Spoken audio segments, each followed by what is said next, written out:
It's the Metro on 101.9 WDET. I'm Robin Vincent. And I'm Tia Graham. Today on the program, a new exhibit at Wayne State explores the history of Detroit as a Rust Belt city and how that's changing. We'll talk with an artist and curator to learn more. Plus, the largest equestrian space in Detroit just broke ground on their new home in the city.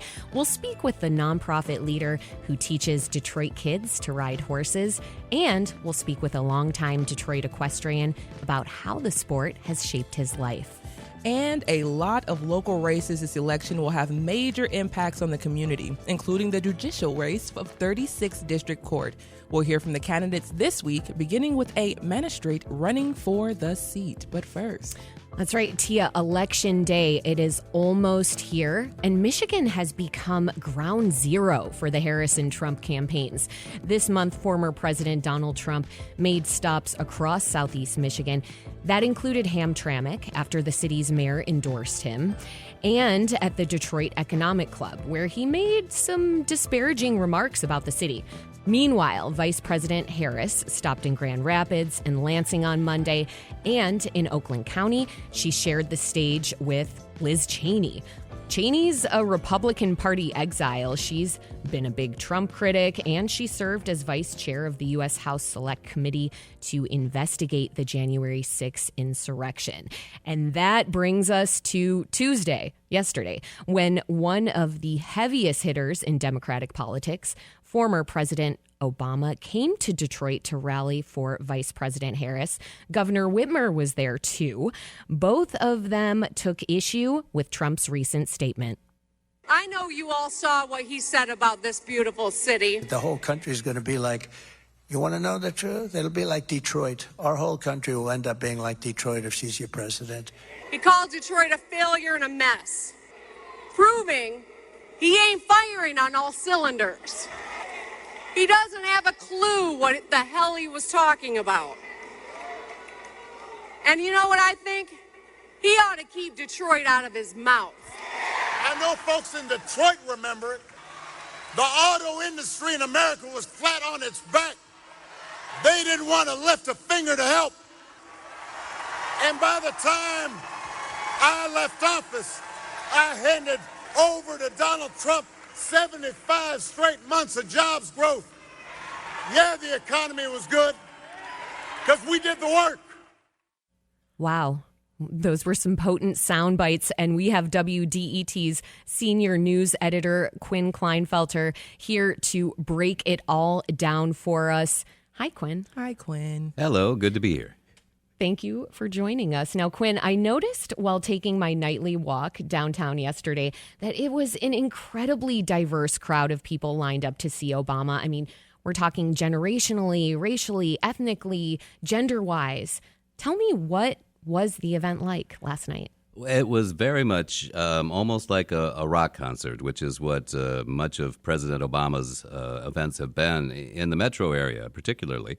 He and Michelle Obama remain perhaps the most popular Democrats of all in the party, and that's one reason that they are here, or was here, in support of Vice President Kamala Harris, because it would get out the crowd. It did do that.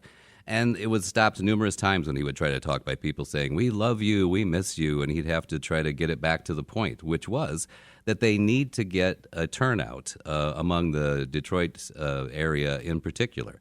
That's one of the main things that could put the Harris campaign over. It still remains so extremely tight between Harris and Donald Trump in Michigan.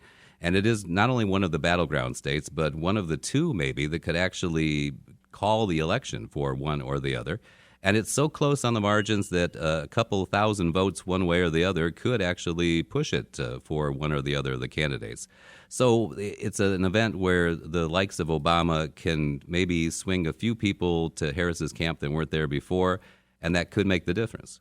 And so part of former President Obama's strategy last night was saying a few things here and there about Trump. Donald Trump wants us to think that this country is hopelessly divided between us and them.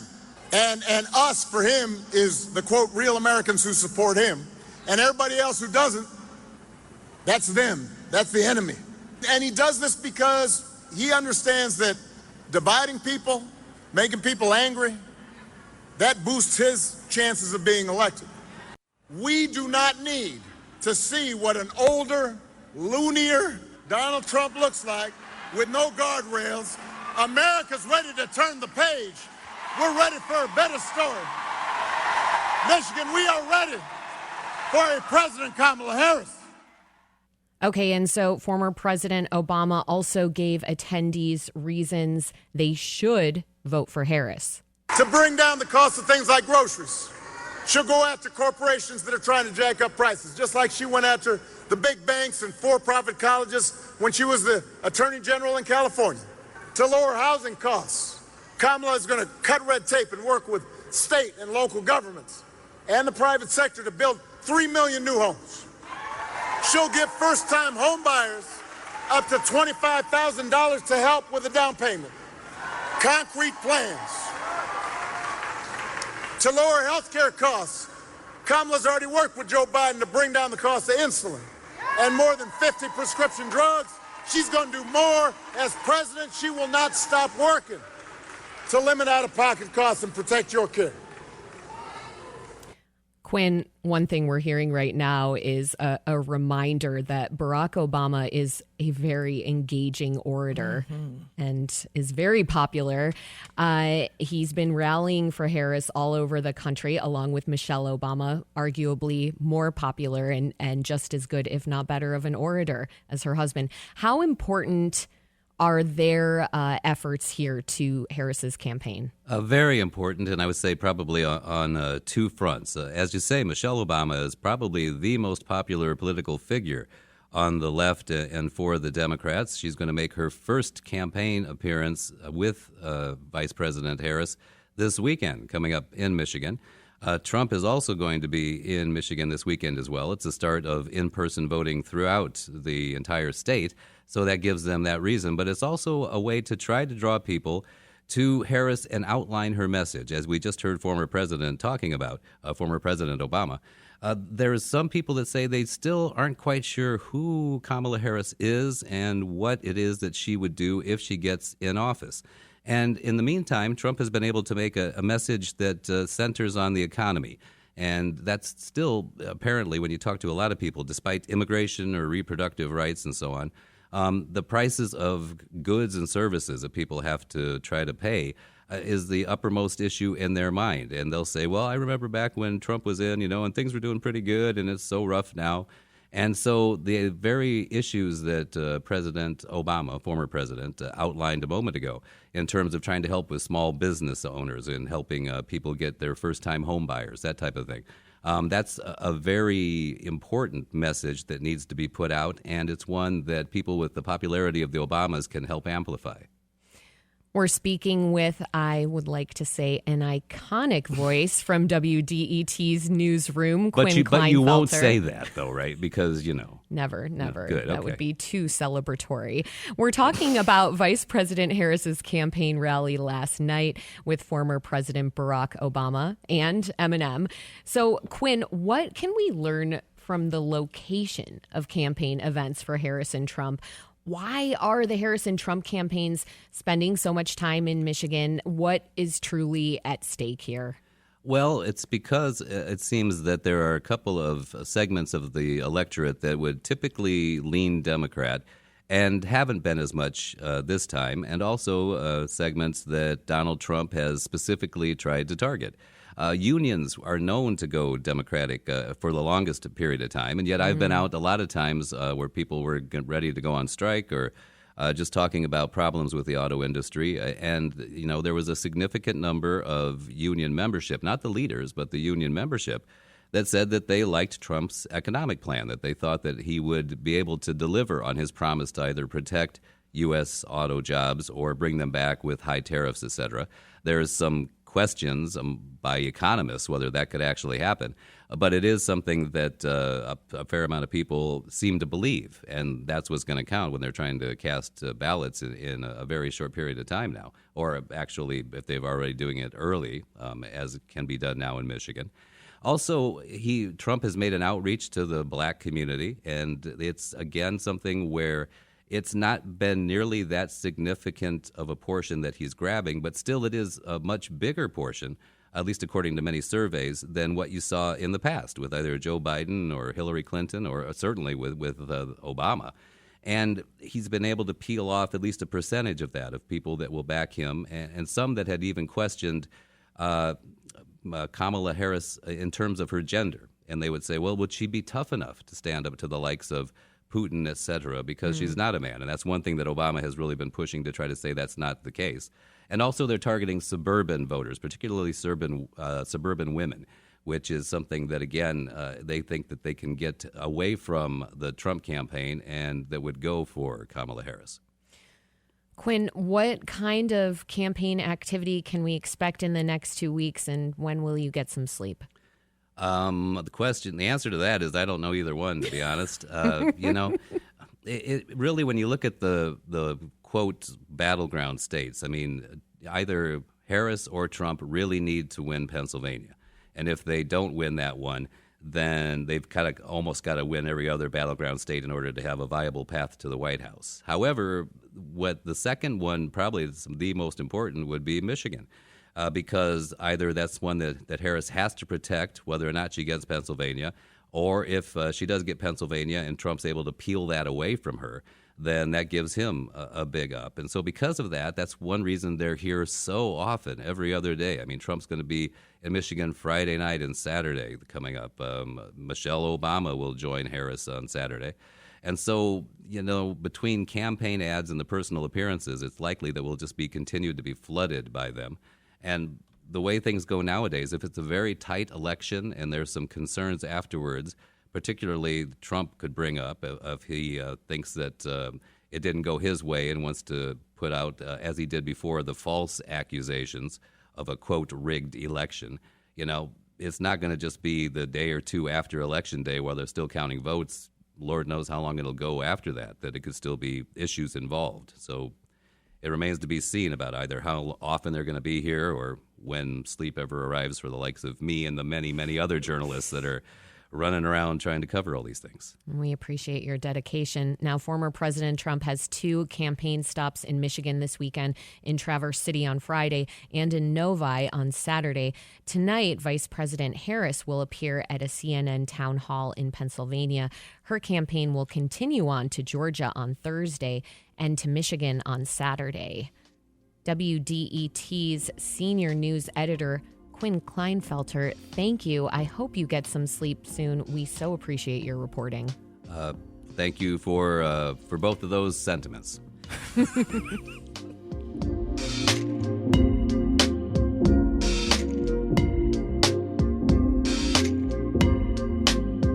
This is The Metro on 101.9 WDET FM. You just heard from Robin Vincent and WDET's Quinn Kleinfelter. I'm Tia Graham. Today, mostly sunny conditions, 68 degrees and windy. Gusts could reach up to 25 miles per hour. Tomorrow, Thursday, sunny with a high of 56, and Friday, expect a chance of rain with a high of 62 degrees. And we are here for you. That is WDET when it comes to elections and all things voting. Early in-person voting begins this Saturday, October 26th. And you can find out more information like this with WDET's voter guide. You can still register to vote in person at your local clerk's office up to Election Day.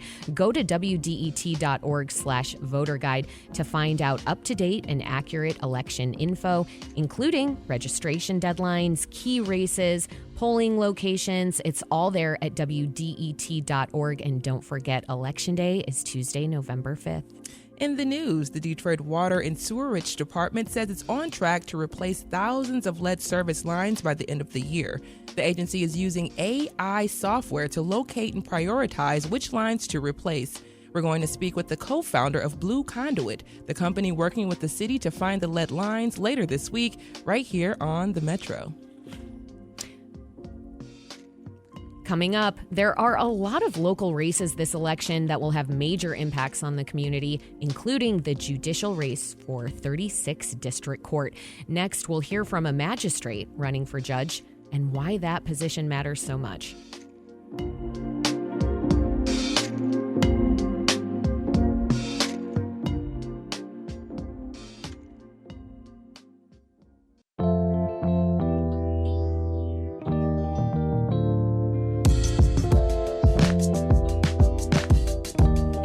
Metro on 101.9 WDET FM. I'm Tia Graham. And I'm Robin Vincent. Of all the different local elections, judicial races receive less of the spotlight. But that doesn't mean they're any less important to daily life. Judges play a fundamental role in communities. Their decisions must walk a really fine line between the rule of law and asserting justice and equity for the people navigating the system. In Detroit's 36th District Court, the largest district court in Michigan, 3 candidates are running for 2 open seats during a time when the court has seen major changes. That's because the court entered into a bail reform agreement with the ACLU of Michigan that prohibits imposing high cash bail under most circumstances. This week, we're speaking with the candidates to see where they stand on this agreement and how they would make Detroit's justice system more equitable. We begin today with Malika Ramsey Heath. Malika, you're a magistrate for the 36th District Court. Could you talk about a typical day in that role? How many cases you hear and what kinds of cases? Sure. One of the really wonderful things about being a magistrate is that there is no real typical day. I spent my time today doing what most people would refer to as traffic cases. We call them informal hearings because there's a little bit of difference. We deal with cases where you're not facing jail time, but you're facing fines and points. And it can get pretty heavy. I think I had about 70 to 75 cases on my docket this morning. Wow. Tuesdays, I spend my days reviewing search warrants for police officers and approving those search warrants if they meet constitutional requirements. Wednesdays, I spend my time, I call it Judge Judy Day. It's our civil docket day. It's our small claims day. And so those are generally parties that are having some kind of civil dispute where I'm making a decision in their case. I also get to marry people on Wednesdays, so that's the real fun part of my job. Those are happy people to be in court. Oh, I'm glad to know that you get those glimmers in the middle of the week. Exactly. And then that is followed up by my heaviest day, which is felony arraignments. And on the felony arraignments docket, we are deciding bond in everything from misdemeanor cases to very, very serious cases, including homicides. So those cases can run the gamut. We do those twice a day, and I might have, anywhere between 30 and 50 cases in a day. So as far as those cases go, what would you say are some of the more pressing issues from a criminal justice perspective from your perch as a magistrate? The real challenge with felony arraignments is, we're really tasked with balancing, right, safety of the community with the rights of the individuals in front of us to be presumed innocent. There's been no trial at that point. Very little evidence has been submitted, if any. We're really dealing with police reports that are generally a paragraph or two and trying to make a decision at that time about 2 things, and only 2 things matter at the time you're setting bond. 1, is this person a current danger to the community? And 2, what is the likelihood that they will show up for court again if I let them out? So my role there is limited, but people sometimes become confused about what stage we are in the process at that point. It's very easy to hear a horrible story and presume that the person in front of you did it, because we all have kind of this knee-jerk reaction to violence and to want to stay safe.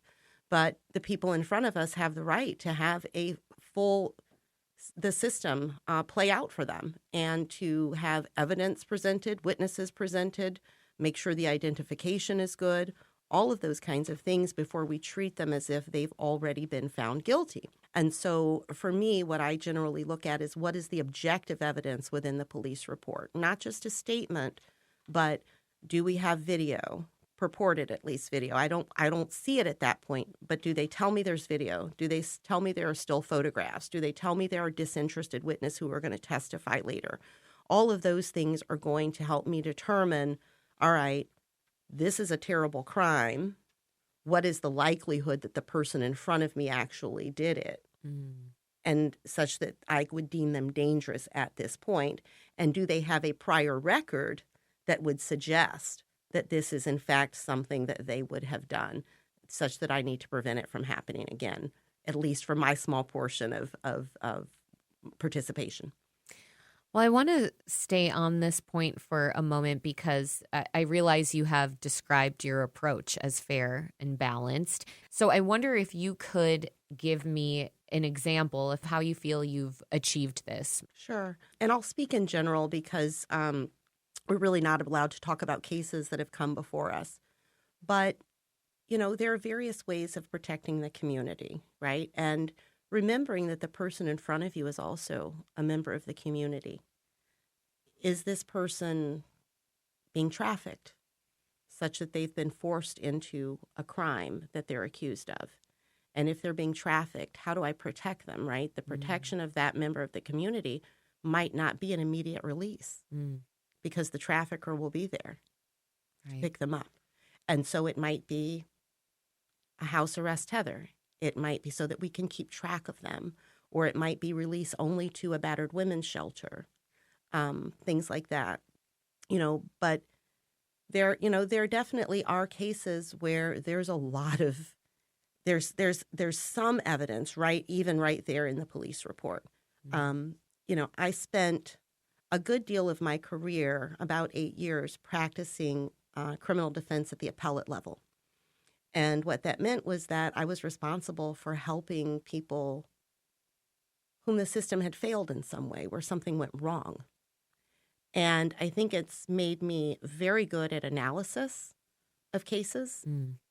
Even before I have a lot of information to go on, I can sometimes look and say, there's a pretty big identification issue that's coming here, or there's a glaring self-defense issue that's going to come here. I want to talk about the agreement that the 36th District Court entered into with the ACLU, which has transformed Detroit's judicial system since it was enacted roughly a year and a half ago. And that agreement is centered on bail reform. And it says the court cannot impose prohibitively expensive cash bail under most circumstances.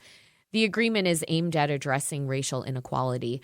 Now, you're seeing this agreement in action all the time. What's your take on it? Bail reform is an important issue to me. One of the things that is not in my professional resume, two of the things that are not in my professional resume. I was 21 years old when my grandmother was mysteriously dead after a traffic stop in Nevada, less than 24 hours later. A couple of years ago, my brother was arrested for disorderly conduct, and he died in a jail cell because he was given a high cash bond. Not here in Michigan, but he was given a high cash bond. And he essentially died for public drunkenness. So these issues are very close to me, and they're important to me. I got the call from the chief judge in 2020 when the court was looking at bail reform and when the agreement was starting. And, he said to me, I need someone who gets this. I need someone who really understands what this means, right? And what it means is that, as I said, we remember that the people standing in front of us are members of our community, and they deserve safety and respect too. Everyone deserves it. And so there's a very careful balancing act of who needs to stay in and who needs to be out. Tell me something you wish more people understood about Detroit's justice system. So at 36th District Court, we handle not just criminal cases, but civil cases too. And people have said to me in the past, especially during the course of this campaign, I'll never end up in front of you because I don't do anything wrong. And I don't think this is a Detroit issue. It's an issue in court all the time, right? Whether it's civil or criminal, someone will say, well, they can't sue me for that, can they? I say, well, people can sue you for whatever they want to sue you for. It doesn't mean they'll win, but you'll find yourself in court. People can accuse you of committing a crime, and it's very, very easy to find yourself in court accused of a crime. The legal threshold to start a case, and this is something that I think the public does not understand, the legal threshold to begin a case is extremely low. Extremely low. Did someone say something bad happened, and did they say you did it? That's basically what it takes to find yourself in court, whether it's civil or criminal. And I think the public often doesn't understand that, how little it really takes to find yourself in court, and that's why we have a system for which the legal threshold for proof goes up as a case makes its way, right? So by the time you get to a jury and a jury is deciding your case, the standard is beyond a reasonable doubt. That's a very high standard. That was Malika Ramsey Heath, one of 3 candidates running for judge in the 36th District Court. We'll hear from another candidate tomorrow.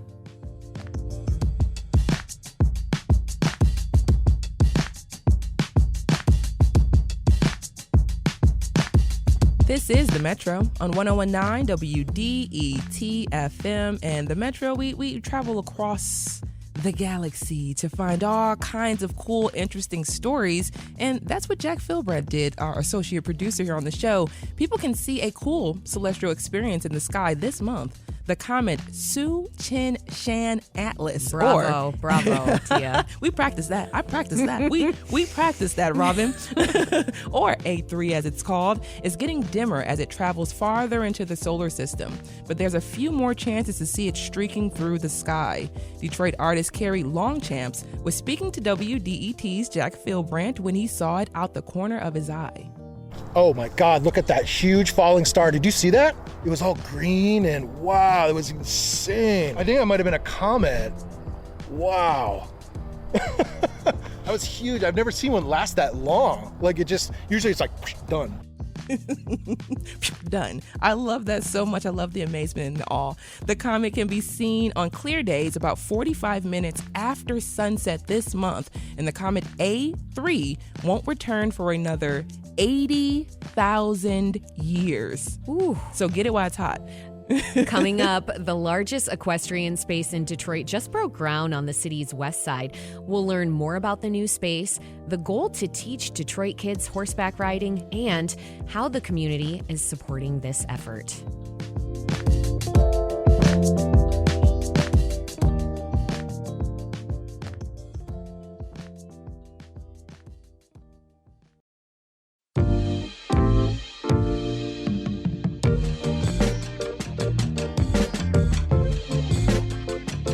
Welcome back to the Metro on WDET FM. I'm Robin Vincent. And I'm Tia Graham. And, the next polo champion or Olympian, it could be a Detroiter.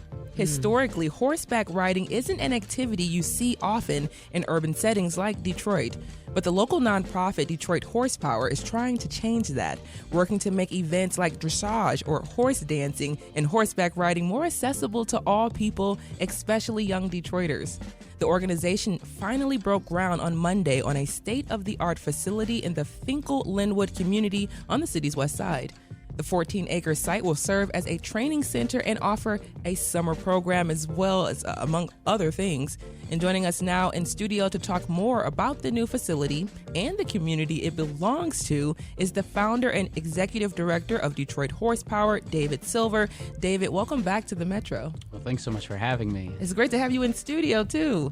And then we have Jeff here as well, Jeff Jones. He is the executive director of Hope Village Revitalization, which operates out of the Dexter-Linwood neighborhood. He's also on the board for Detroit Horsepower. Jeff, welcome to the Metro. Thank you, T. I'm so glad to be here. Of course. So, David, remind listeners a little bit more about Detroit Horsepower, what it is, and who you all serve. Yeah, so since 2015, we've been picking kids up in Detroit to drive really far outside the city to partner horse barns that allow us to use their space and their horses for free summer horse camps and an after-school program that we're really proud of how it's grown over the last 10 years and the skills our students have developed and the talented leadership skills that they've been able to grow into.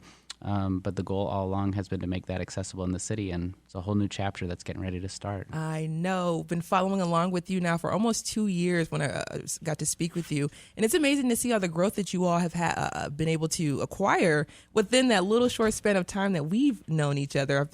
I kind of came in when you guys were on the up and come up. But David, what is the Stable Future Fund when we talk about breaking ground and the importance of keeping this facility in that particular community?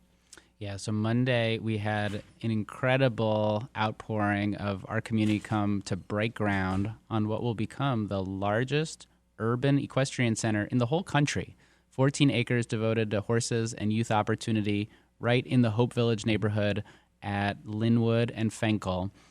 We've made tremendous progress with the capital campaign, wrapping up the construction plans, getting ready for the heavy construction to move in.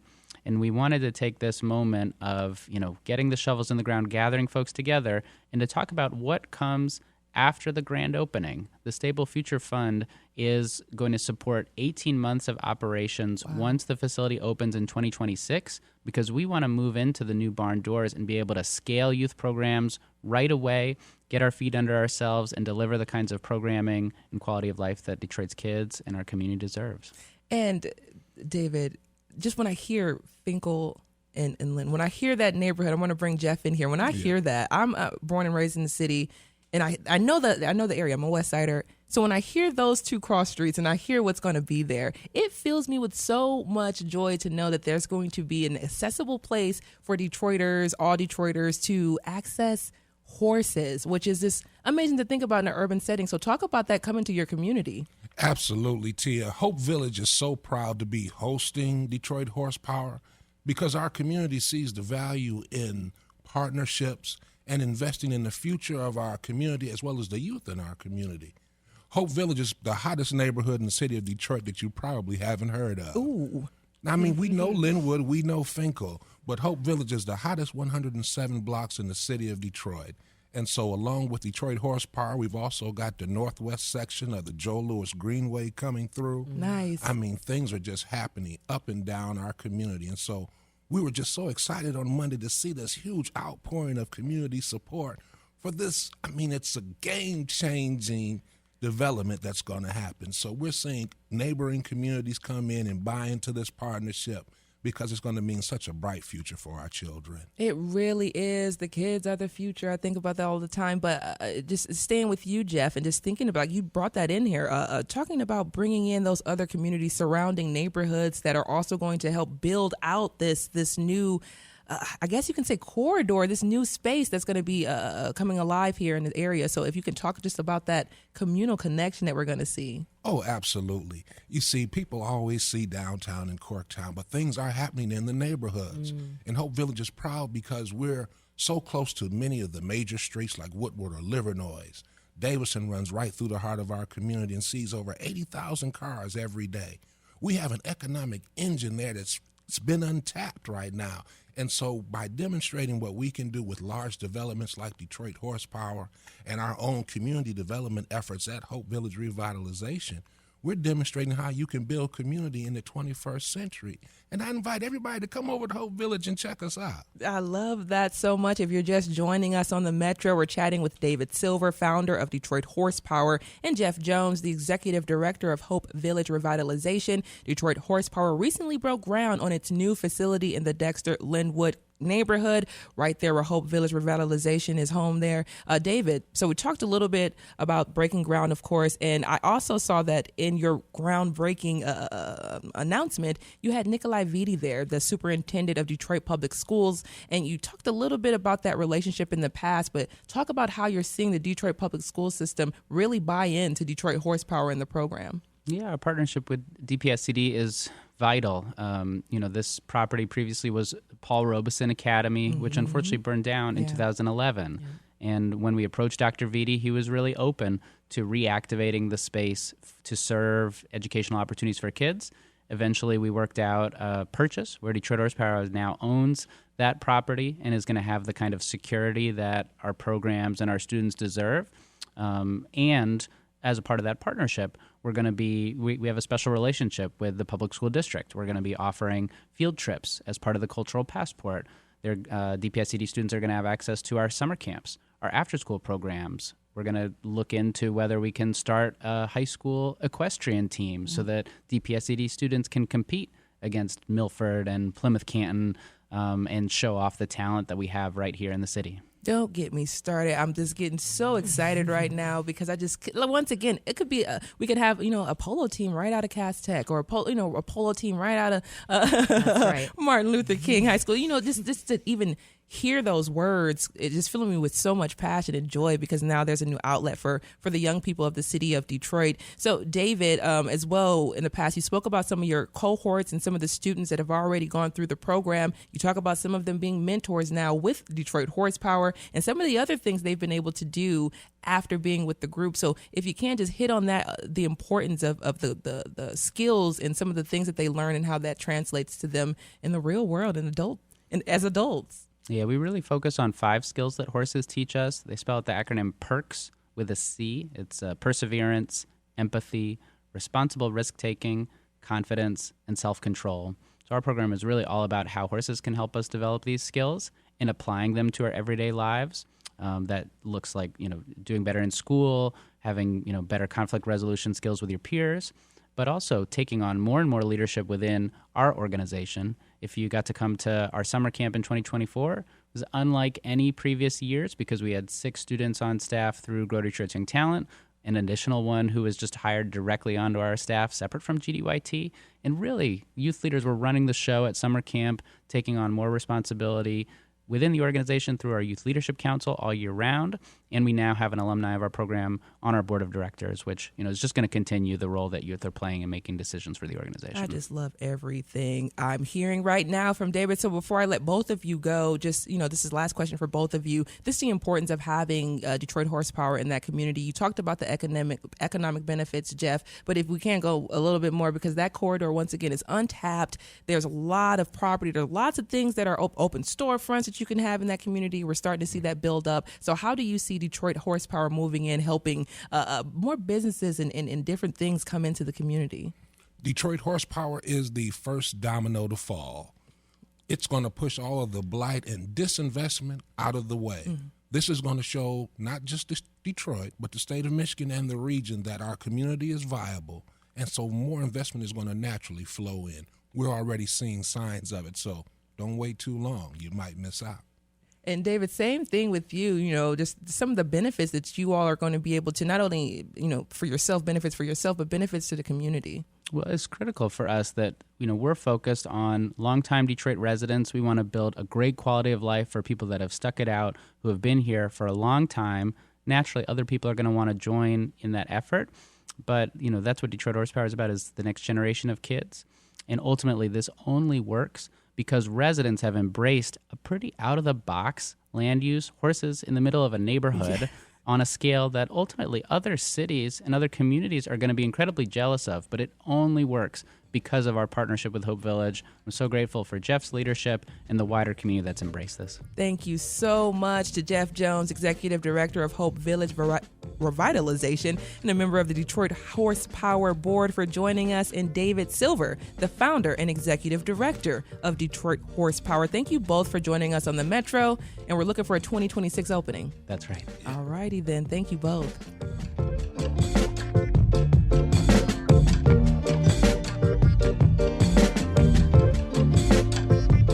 Coming up, we'll discuss a new art exhibit that explores what it means to live in Detroit and in the Rust Belt more broadly.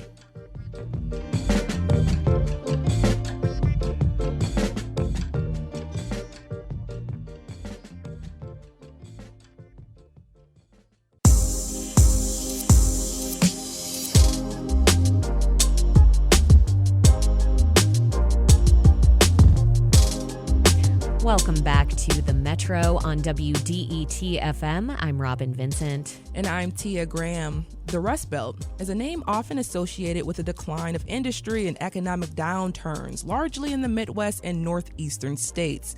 And the city of Detroit was one of the hardest hit cities throughout the Rust Belt region, losing a large portion of its population, among other things. The decline of corporate influence and factory work had ripple effects here, with neighborhoods and communities still recovering today. But Detroit's homes, its old factories, its parks and schools, artwork, and music are valuable to the people who've stayed in place in communities thought to be rusted out. Now, as Detroit sees changes with newer, whiter residents, the worth of these rusted out places are gaining value. But why is that? And what does that mean for the people who've always valued the city? Those are some of the ideas expressed in the new Wayne State University exhibit, Echoes from the Rust. Here to discuss it is its curator, Kemuel Ben-Yehuda.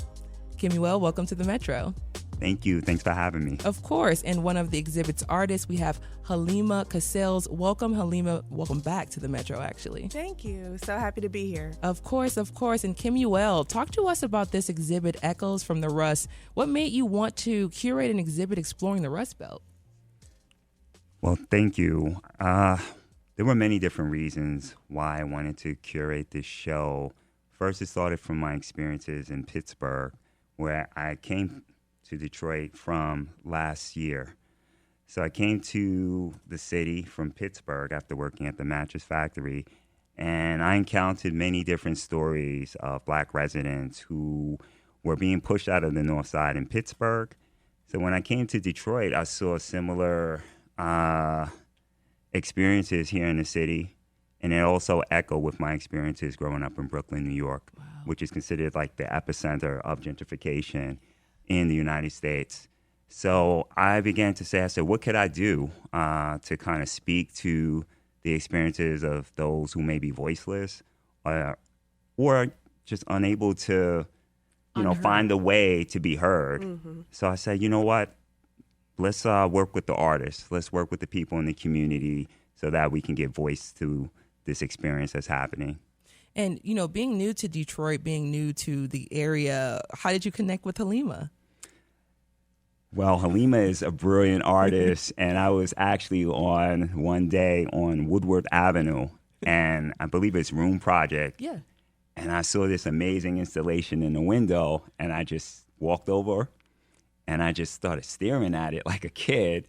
And I was like, who is this artist? So I went inside and I asked someone who's the artist, and they told me it was Halima, and it was a co-curated project with another artist, Shanna. Mm-hmm. Yep, Shanna. And so I walked in and I said, could you give me the artist's information or how I can reach them? And they looked at me like, who are you? And I was like, Kemuel, but I just really love art.